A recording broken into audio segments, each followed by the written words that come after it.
자, 오늘 말씀의 제목 따라하겠습니다. 획기적으로 조정하라. 자기는 학교를 갈 때 지하철을 타고 다니는 사람 한번 손들어 보세요. 출퇴근하시는 선생님들도 혹시 나는 지하철을 타고 다닙니다. 손들어 보세요. 예, 손 내리시고 나는 최근에 일주일 안에 지하철을 타본 적이 있다. 손들어 보세요. 지하철을 타본 적이 있다. 손 내리시고 대중교통 중에서 우리가 버스도 많이 이용하지만 지하철을 우리가 많이 이용을 합니다. 그런데 지금으로부터 한 20년 전에 지하철 2호선 신당역에 어, 굉장히 놀라운 기적의 역사가 일어났던 것을 뉴스에 아주 대대적으로 보도한 적이 있습니다. 2003년 10월 14일, 그러니까 2003년이면 여러분이 태어났나요? 안 태어났나요? 아직 안 태어났을 그때죠. 대부분은 그때 지하철 2호선에서 신당역의 기적이라는 기적이 일어나게 되었는데, 어, 지하철 2호선이 신당역으로 쫙 들어오다가 갑자기 그 열차가 급정거를 하게 됩니다. 알고 보니 한 남자가 그 지하철역 선로에 떨어지게 된 거예요. 지금은 대부분의 역에 스크린 도어가 이렇게 설치가 돼 있습니다. 뭐 1호선이나 이런 데는 아직도 설치가 안 된 데가 많이 있지만 거의 없지만 그 당시에는 스크린 도어가 없던 시절이었습니다. 그래서 열차에서 그 선로를 뛰어들어서 자살하는 사고가 진짜 많이 있었어요. 그리고 실수로 술 먹고 거기에 떨어져서 치여서 죽는 일들이 많이 있었습니다. 그런데 어찌된 이유인지 한 남자가 밤 10시에 그 선로에서 떨어졌어요. 그리고 때마침 그때가 2호선 열차가 막 들어오고 있던 때였습니다. 기관사분이 그것을 보고서 급정거를 해서 겨우 열차가 섰는데, 치진 않았지만 이 떨어진 남자가 그 열차 사이에 끼게 되었어요. 몸이 부상을 입으면서 열차 사이에 끼게 되었습니다. 그래서 사람들이 웅성웅성거리고 그 자리로 막 모여들기 시작했어요. 이 남자는 굉장히 고통스럽게 막 소리를 지르면서 힘들어하고 있는 그때 사람들이 어쩔 줄 몰라 하는 거예요. 열차 사이에 꼈으니까 뭐 열차가 꼈으니까 열차를 뭐 들 수도 없고 굉장히 큰 위기 상황인데, 여러분이 만약에 그 현장에 있으면 여러분 어떻게 하시겠어요? 인간적으로 할 수 있는 방법이 없습니다. 그래서 이제 대부분이 할 수 있는 게 119에 이렇게 신고를 하고 전화를 하는 사람들이 있었습니다. 그러면서 사람들이 안타까우니까 안절부절하면서 그 장면을 보고 있는데, 그때 어떤 한 사람이 소리를 치는 거예요. 우리 한번 밀어봅시다 그러면서 큰 소리를 치는 사람이 있었어요. 뭘 밀어보자는 거예요? 열차를 밀어보자는 거예요. 사람들이 처음에는 밀어봅시다 하니까 어, 당황했겠죠. 뭐 열차를 어떻게 밀라는 거야? 그러면서, 그런데 그때 그 사람이 열차를 밀기 시작하니까 그 옆에 있던 몇 명의 사람들이 같이 미는 거예요. 그래도 열차가 움직이지 않습니다. 그런데 한 두 명이 계속해서 그 열차를 밀기 시작하니까 그 열차 안에 타고 있던 사람들도 내리기 시작하는 거예요. 여러분 여기 누가 끼었습니다. 다 내리세요. 그러면서 서로 그럼 한번 밀어볼까요 하면서 그 열차를 단체로 밀기 시작했어요. 아주 진풍경이 벌어지게 되었습니다. 사진 혹시 띄워줄 수 있나요? 이렇게 열차를 많은 사람들이 동시에 막 미니까 열차가 밀렸어요.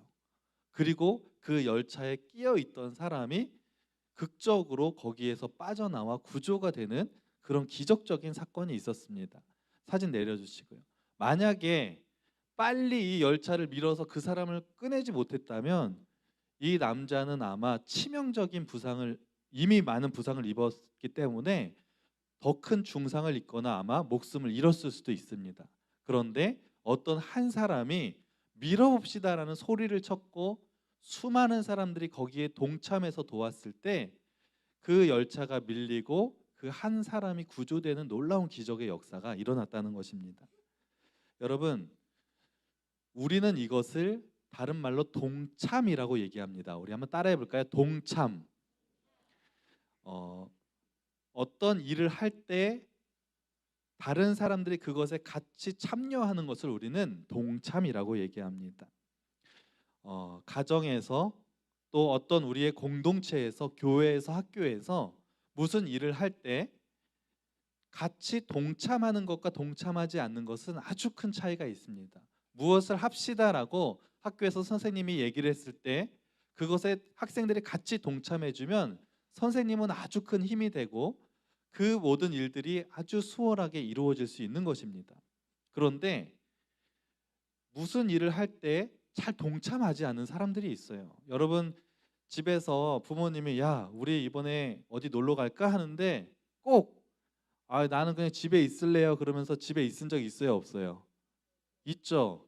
나는 귀찮거든. 부모님은 어디 같이 가족들과 좋은 시간 보내기 위해서 휴가 때 어디 가자 그러고 쉬는 어디 가자 그러는데 나는 그냥 집에서 게임하는 게 좋거든요. 그러니까 나는 안 갈래요 그러면서 안 갔던 친구들도 있을 거예요. 가족의 어떤 일을 할 때에도 동참할 때 부모님이 힘이 되는 거고 교회에서 반별로 우리가 모여서 뭘 하는데 선생님들이 뭐 하자 그럴 때 대부분의 친구들은 열심히 적극적으로 동참하고 이렇게 하는데 저는 못 하겠어요. 저는 안 할래요. 이런 친구도 있어요, 없어요? 그래요? 누구예요? 많아요. 그거 봐. 우리 지난주에 주인공이었던 우리 고등부 학생회장 성혁이가 고등부를 또 열심히 이끌고 있는데 성혁이가 고등부를 이끌면서 참 잘하고 있어요. 그런데 어떤 고등부에서 연합단 회장으로서 뭔가를 일을 추진할 때 열심히 잘하고 싶은데 동참하지 않는 친구들 때문에 좀 어려움을 겪는 그런 일들을 저한테도 이렇게 하소연하는 적이 있어요. 그러니까 어떤 앞에서 누군가 이끌 때 동참하는 것과 동참하지 않는 것은 굉장히 큰 차이가 있다고 하는 것입니다. 여러분, 우리 하나님도 하나님의 일을 하실 때 우리가 동참하는 걸 좋아하실까요? 동참하지 않는 걸 좋아하실까요? 하나님은 우리가 하나님의 일에 동참하는 것을 너무나 강력히 원하시고 그것을 동참할 때 너무나 기뻐하시는 하나님이신 것을 여러분 믿으시기 바랍니다. 하나님이 일하시는 방법이 있어요. 우리의 생각에는 하나님이 어떤 일을 할 때 이렇게 생각하는 사람들 있을 거예요. 내가 하나님 앞에 뭔가를 기도하면 하나님이 그 기도에 응답하셔서 하나님이 뭔가 움직이시고 일하신다고 생각하는 사람들도 있을 거예요. 그런데 물론 그렇게 하시기도 하지만 하나님이 일하시는 방법이 있는데 하나님은 이 온 세계 가운데 분명한 계획과 목적을 가지고 항상 하나님께서 이 세상을 다스려 가십니다. 우리의 가정, 이 숭이 교회, 우리 중고등부, 우리 인천, 우리나라, 세계 열방 곳곳에 하나님은 곳곳마다 하나님의 계획과 하나님의 뜻을 가지고 하나님은 그것을 이루어 가고 계세요. 우리의 눈에는 보이지 않는데 그것이 하나님이 일하시는 방식입니다. 하나님은 우리 숭이 교회 안에 우리 중고등부를 향한 계획을 다 가지고 계시고 그 계획 가운데 여러분이 지금 이 자리에 동참하고 있는 줄로 믿습니다. 그런데 하나님은 어떻게 그 일을 이루어 가시는 줄 아세요? 하나님은 이 세상을 창조하시고 뭐든지 할 수 있는 분이시기 때문에 그냥 마음만 먹으면 중고등부 오늘 3부 예배 갑자기 구름대처럼 몰려들어서 여기가 가득 차게 하실 수도 있고요. 하나님은 마음만 먹으면 여러분의 삶 가운데 정말 부족한 거 없이 그냥 한 방에 다 채워주실 수도 있는 분이세요. 그런데 하나님이 일하시는 방법은 뭐냐면 하나님은 하나님의 계획과 그 뜻을 이루어 가실 때 그것에 동참하는 사람들을 통해서 그 일을 이루어 가신다는 사실을 여러분 믿으시기 바랍니다. 우리 중고등부를 향한 하나님의 계획을 가지고 계신데 그냥 하나님이 일방적으로 중고등부 이렇게 해 이렇게 하시는 것이 아니라 그 계획을 가지고 계시면 중고등부 안에 저와 윤승환 목사님을 세워주시고 교장 선생님들을 세워주시고 부장님과 선생님들을 세워주시고 선생님들을 통해서 또 여러분을 이 자리로 불러주시고 여러분을 통해서 선생님들을 통해서 하나님의 그 계획을 하나하나 이루어 가신다는 사실을 여러분 믿으시기 바랍니다. 이미 1월 달에 하나님은 우리 중고등부 안에 중등부, 고등부 그 수련회를 통해서 하나님의 은혜를 베푸시기로 계획하셨어요. 그런데 하나님은 그 계획을 그냥 일방적으로 이루어 가시는 것이 아니라 그 수련회에 동참하고 참여하는 사람들을 통해 그 일을 이루어 가십니다. 여기에 부득이한 사정으로 수련회에 참석 못한 사람들도 있죠. 그러면 어떻게 해요? 하나님의 은혜를 받을 기회를 잃어버리는 거예요. 그러나 여러분이 그 하나님의 계획 가운데 동참할 때 하나님은 동참한 그 사람들을 통해서 하나님이 은혜와 역사를 부어주신다는 사실을 믿으시기 바랍니다. 그리고 하나님이 그 일을 이루어 가기 위해서 여러분을 끊임없이 부르십니다. 교회뿐만 아니라 여러분의 가정을 위해서 하나님이 계획하고 계신 게 있어요. 그런데 그것을 그냥 하시지 않고 여러분에게 맡겨진 그 일들을 말씀하세요. 우리는 하나님이 보이시지 않고 구체적으로 기도하지 않기 때문에 모르지만 여러분이 기도한다면 깨닫게 될 거야. 아, 하나님이 우리 가정에 이런 계획을 가지고 계시는구나. 그리고 그것에 동참할 때 하나님이 여러분의 가정을 통해 역사하실 줄로 믿습니다. 그러면 하나님은 끊임없이 하나님의 일들을 하기 위해서 여러분의 삶의 자리에서 여러분이 무엇을 해야 되는지 계속해서 말씀하시고 부르시는데, 그러면 우리는 하나님의 부르심 앞에 어떻게 동참해야 될까요? 하나님은 아무나를 통해서 역사하시지 않고 그 부르심에 동참하면서 그의 인생을 조정하기를 원하신다는 사실을 여러분 믿으시기 바랍니다. 하나님이 성경 말씀에 보면 수많은 일들과 역사를 이루어 주셨는데 아무나를 데리고서 하신 것이 아니라 하나님이 쓰신 사람들을 보면, 하나님께 쓰임 받은 사람들을 보면 그들의 삶 가운데 아주 획기적인 조정이 있었던 걸 볼 수 있어요. 대표적으로 여러분 노아 알죠? 노아는 무엇을 만든 사람이죠? 방주를 만든 사람이에요. 노아 혼자 만든 게 아니라 노아의 가족들과 같이 그 방주를 120년 동안 만들었어요. 그런데 노아가 그냥 그 방주를 만들고 싶어서 자기가 계획해서 만든 게 아니라 하나님의 그 시대 가운데 계획이 있었어요. 아, 사람들이 너무 타락했구나. 이들을 심판해야 되겠다. 그럼 내가 이제 어떻게 이것을 이루어 가지? 노아를 통해서 부르셨고, 노아를 통해 배를 만들게 하셨고, 노아의 가정을 구원하셨고, 그리고 그 심판의 사역을 하나님께서 이루어 가셨습니다. 그런데 어느 날 생각해 보세요. 하나님이 그 일을 그냥 노아에게 어느 날 말씀하셨어요. 노아야, 너 지금부터 내가 하는 말 잘 들어라. 너는 산에 가서 내가 만들라고 한 방식대로 배를 앞으로 만들거라. 이렇게 말씀을 하셨어요. 그럼 여러분 생각해 보세요. 노아가 하나님의 부르심을 받았습니다. 그리고 하나님 앞에 쓰임 받으려면 그냥 원래 살던 방식대로 살면 하나님 앞에 쓰임 받을 수가 없습니다. 노아가 하나님의 부르심과 말씀을 들었을 때 노아는 그의 인생을 하나님 앞에 획기적으로 과감하게 조정할 수밖에 없었습니다. 왜냐하면 산에 올라가서 배를 만들어야 되는 거예요. 그러면 지금까지 자기가 살던 방식대로 살 수 없습니다. 바다에 가서 낚시도 좀 하고 친구들 만나서 취미 생활도 하고 자기가 하던 일들을 다 멈춰야 돼요. 그리고 온전히 산에 올라가서 배 만드는 일에 집중해야 됩니다. 그런데 노아는 그렇게 했어요. 온 가족들이 하나님의 말씀에 순종해서 그의 삶을 완전히 하나님이 말씀하신 대로 배를 만드는 것에 집중했을 때 하나님이 노아를 축복해 주셨는데, 하나님 앞에 순종했더니 그의 온 가족이 심판의 날 배 안에서 구원받는 역사가 이루어진 줄로 믿습니다. 여러분, 아브라함은 하나님 앞에 쓰임 받을 때 그가 살던 갈대아 우르의 지역에 그냥 가만히 머물러 있으면 그는 믿음의 조상이 되지 못했을 거예요. 하나님의 아브라함을 향한 계획은 너가 그곳을 떠나서 내가 지시한 땅으로 가는 거였고, 그곳에서 수많은 자손들로 번성하게 하여서 한 민족을 이루시는 것이 하나님의 계획이었습니다. 그런데 아브라함이 그냥 그곳에 갈대아 우르 지역에 지금까지 잘 살았어요.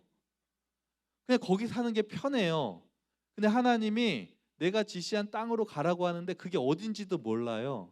여러분이 지금 인천 미추홀구나 인천 지역에 살고 있는데 갑자기 하나님이 야, 너 저기 부산으로 이사 가라. 그렇게 갑자기 거기로 전학 가라. 이렇게 말씀하시면 여러분 마음이 어떻겠어요?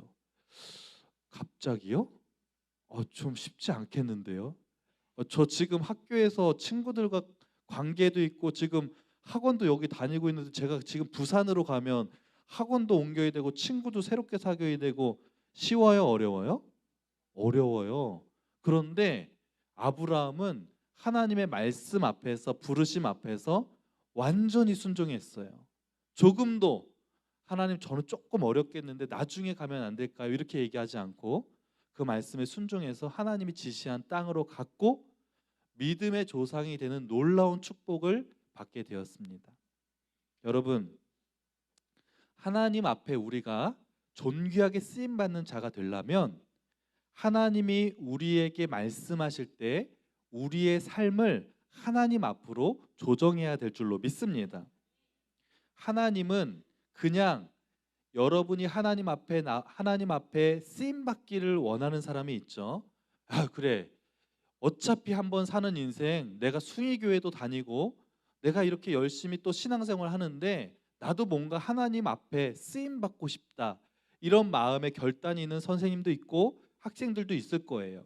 이번 겨울 수련회 때 가서 기도하면서 하나님, 저도 하나님 뜻대로 믿음으로 살아보겠습니다라고 기도했던 친구들 있을 거예요. 그런데 기도만 하고 수련회 참석만 하고 교회만 나온다고 여러분이 하나님 앞에 쓰임 받는 일들은 절대로 일어나지 않습니다. 여러분이 진짜 하나님 앞에 쓰임 받고 싶다면 여러분의 삶을 하나님 앞에 획기적으로 조정해야 돼요. 그것이 쉽진 않습니다. 획기적으로 조정한다는 것이 갑자기 여러분이 저기 어디로 아브라함처럼 이사를 가라 그러는 것도 아니고 여러분이 갑자기 학업을 다 내려놓고 신학교를 가라는 것도 아니에요. 각자를 향한 하나님의 부르심과 계획이 있습니다.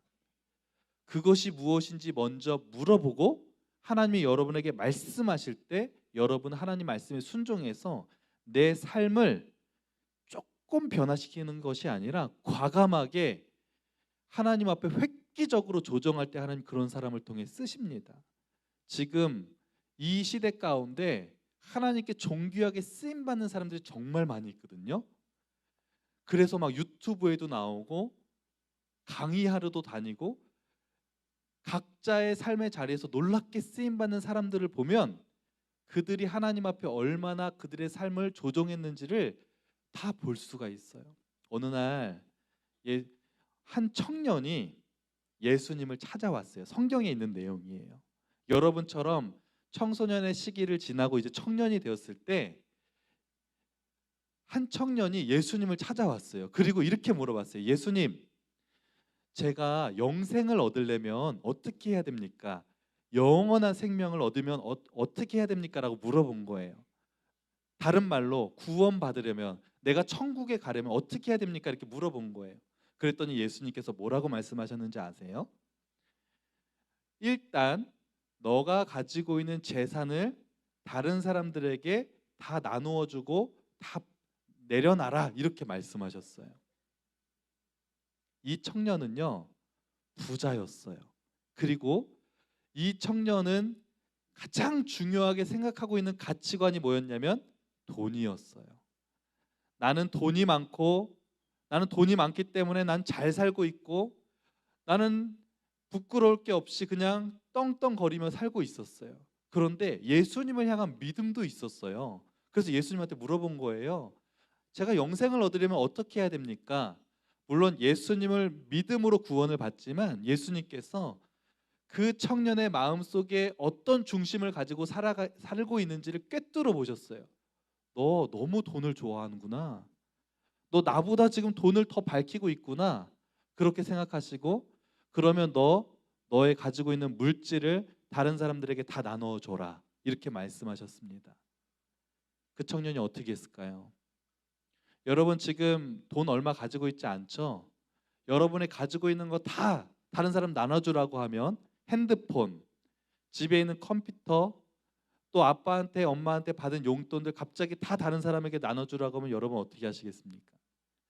쉽진 않죠. 그런데 이 청년이 자기의 돈을 다른 사람에게 나누어 주는 것이 힘들었습니다. 그래서 결국엔 나누어 주지 않았어요.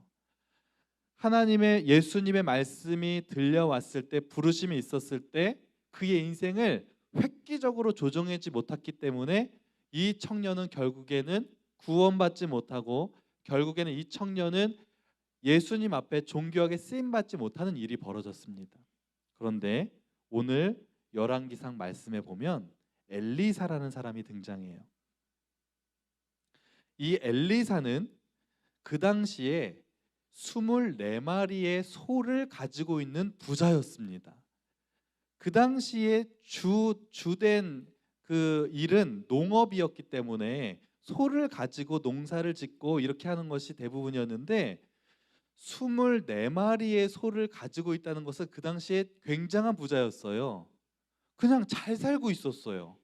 그런데 그 당시에 하나님 앞에 가장 크게 쓰임 받고 있었던 엘리야라는 선지자가 갑자기 엘리사를 찾아왔어요. 그래서 너를 하나님께서 부르신다 그렇게 말씀하셨습니다. 그런데 부모도 떠나고 너의 그 모든 소도 다 내려놓고 너의 모든 재산도 다 내려놓고 나를 따라와라 그렇게 말씀하셨어요. 그런데 엘리사가 그 부르심 앞에서 온전히 순종합니다.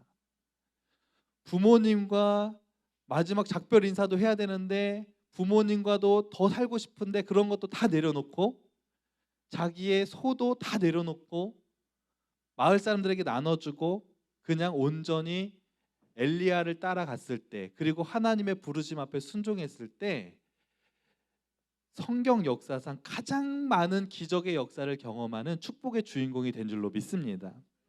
여러분, 여러분을 향한 하나님의 계획이 다 있다고 제가 수도 없이 말씀을 드렸죠. 여러분이 가지고 있는 꿈 말고 하나님의 계획, 하나님이 여러분을 통해서 하고자 하는 그 계획이 있습니다. 그리고 여러분은 그 계획이 무엇인지 계속해서 물어보시는 거예요. 그리고 하나님이 여러분에게 말씀하실 때 여러분의 삶을 하나님 앞에 획기적으로 조정하는 역사들이 나타나게 되기를 간절히 소망합니다. 저도 고등학교 2학년 때까지는 저의 삶이 하나님 중심의 삶이 절대로 아니었어요. 제가 어떻게 살아왔는지는 뭐 이미 너무나 많이 여러분에게 말씀을 드렸는데 제가 고등학교 2학년 때 하나님의 부르심을 받고 나서 저의 삶을 완전히 획기적으로 하나님 앞에 조정했습니다. 그리고 고3 때는 교회에서 아예 잠을 자면서 새벽 기도를 참석하고 학교에 가면 늘 쉬는 시간마다 말씀을 읽고 공부하고 이런 또 학교가 끝나고 집에 가기 전에 교회에 들려서 기도하고 이런 저의 삶을 완전히 하나님 앞에 획기적으로 조정할 때 하나님이 저를 통해 일하시는 것들을 제가 너무나 많이 보았고 지금까지 하나님이 저를 통해 이렇게 귀한 사역을 감당하실 수 있도록 역사해 주신 줄로 믿습니다. 여러분이 가지고 있는 삶의 방식들이 있죠. 내가 가지고 있는 습관들이 있습니다. 이런 것들을 획기적으로 조정한다는 것은 사실 쉽지 않은 일이에요. 그러나 여러분 하나님 앞에 존귀하게 쓰임 받길 원하신다면 여러분이 하나님 앞에 기도하시는 거예요. 하나님, 저를 향한 계획은 무엇입니까? 그리고 내 삶 가운데 어떤 것들을 조정하길 원하십니까? 여러분이 하나님 앞에 그렇게 물어보면 하나님이 여러분의 삶 가운데 이렇게 조정하기를 원하시는 마음을 주실 거예요. 그러면 주신 그 마음대로 순종하며 여러분이 살아갈 때 여러분도 이 시대 가운데 하나님 앞에 존귀하게 쓰임받는 우리 모든 학생들, 우리 선생님들, 성도님들 다 되실 줄로 믿습니다. 그래서 우리 모두 하나님 앞에 존귀하게 쓰임받는 인생 될 수 있도록 그렇게 살아가는 우리 모두가 되기를 간절히 축복합니다. 기도하겠습니다. 하나님, 우리의 인생 가운데 무엇을 조정하길 원하십니까? 이 시대 가운데 우리의 가정과 우리의 학교와 우리의 삶의 모든 터전 가운데 하나님의 계획이 있으시고 우리가 그 하나님의 계획 가운데 동참하며 하나님 앞에 쓰임 받기를 원하시는 줄로 믿습니다. 우리가 하나님 앞에 쓰임 받기 위해서 하나님의 사역에 동참하게 하여 주시고 우리의 삶에 필요한 부분에 하나님 앞에 획기적으로 조정함으로 우리도 노아처럼 엘리사처럼 존귀하게 쓰임 받는 귀한 믿음의 사람들이 다 될 수 있도록 인도하여 주옵소서. 이 모든 말씀 예수님의 이름으로 기도합니다. 아멘.